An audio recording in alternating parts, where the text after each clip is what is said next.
Nous nous trouvons presque sur le point le plus élevé de la colline d'Orbe, avec l'église à votre droite et derrière nous le château ou la tour ronde du château, un des plus anciens exemples de tours circulaires des châteaux médiévaux dans nos régions.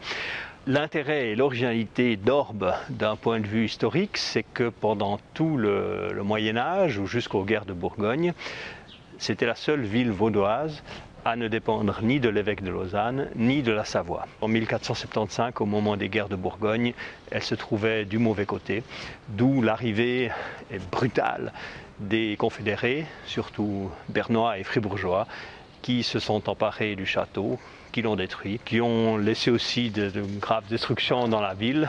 Nous voici dans l'église d'Orbe, l'église Notre-Dame d'Orbe, anciennement chapelle de l'hôpital. Et c'est un des joyaux du dernier gothique, du gothique flamboyant, d'une hardiesse absolument inouïe, exceptionnelle dans le canton de Vaud. On trouve aussi quelques exemples en Franche-Comté, toujours ces liens. On ne saurait assez souligner l'originalité d'Orbe, de son histoire et de son patrimoine architectural et archéologique.